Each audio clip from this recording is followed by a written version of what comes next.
bien. Alors, je vais commencer d'abord par des métiers qui nécessitent de la formation, pas forcément de l'expérience. Le premier que je citerai, c'est le modeler, celui qui va créer la maquette numérique. Généralement, ce sont les anciens dessinateurs bâtiments à qui on a inculqué d'autres compétences nécessaires au BIM. Alors, ce qu'il faut signaler, c'est que ce métier, c'est un métier qui connaît une très grande tension en ce moment. Je ne parle pas d'une demande qui se chiffre en dizaines, en centaines, mais plutôt en milliers. Bien entendu, le plus important maintenant, c'est d'avoir la première centaine, mais c'est quelque chose qui ira très vite crescendo. Le deuxième métier, c'est les chefs projets de construction. Alors, c'est un déficit chronique que nous avons parce que c'est un métier qui était souvent laissé à l'apprentissage sur le terrain. Il n'y avait pas de formation pour. Ce qu'il faut noter, c'est que maintenant, avec l'émergence du BIM, en plus des compétences de gérer un projet de construction, il faut aussi le faire dans l'esprit du BIM avec tout ce que cela implique, avec les règles de l'art du BIM.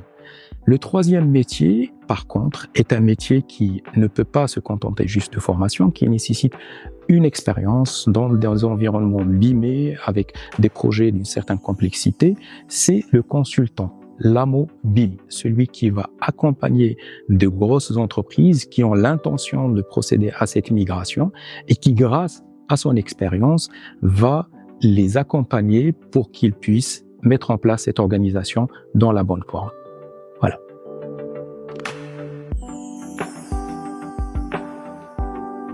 Alors, ce qu'il faut savoir, c'est que le BIM, c'est un outil ou un process qui est un démultiplicateur de potentiel. C'est-à-dire qu'il y a des procédés qui existaient auparavant, même avant le BIM, mais que le BIM a facilité, il a démultiplié leur potentiel. La première chose qu'apporte le BIM, c'est la possibilité de faire une simulation. On parle de construire avant de construire. Donc, on pourra à ce moment-là faire des simulations qui vont jusqu'à l'exploitation, voir les différents scénarios dans lesquels on va utiliser cet espace pour voir qu'est-ce qu'on retient pas, qu'est-ce qui pourrait marcher, qu'est-ce qui va pas marcher. Le deuxième aspect, vous savez, dans des environnements espaces professionnels, nous avons besoin que ces espaces soient disponibles dans les conditions d'utilisation tout le temps. Donc, il y a une question de maintenance et d'exploitation qui est éminemment plus facile grâce au BIM, notamment grâce à la maquette numérique. Bien entendu, il y a des outils de gestion de maintenance assistés par ordinateur, mais avec la maquette numérique, cet exercice d'exploiter et de maintenir, entretenir les espaces de travail sont devenus beaucoup plus simples et beaucoup plus efficaces aussi. Et du coup, ces espaces sont devenus plus accessibles, plus productifs.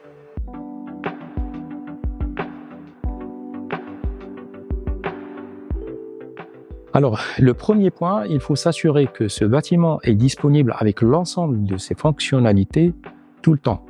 Bien entendu, nous sommes dans des espaces, par exemple, de plus en plus hauts.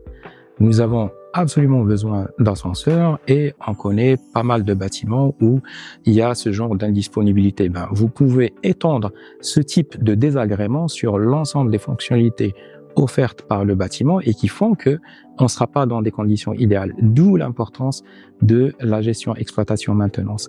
Mais bien avant cela, au moment même de la conception du bâtiment, il faut obligatoirement qu'on s'assure que la conception a tenu compte du confort de l'utilisateur, notamment, par exemple, l'orientation, les accès, le bien-être à travers un ensemble d'usages en dehors de l'aspect directement du travail, le bien-être en général. Donc, il faut concevoir le bien-être de l'utilisateur au moment de la conception, tenir compte de toutes les contraintes possibles, mais également assurer que le scénario de fonctionnement qu'on a imaginé pour des conditions optimales et idéales est maintenu et reste réalisable grâce à un bon système de maintenance de ce bâtiment.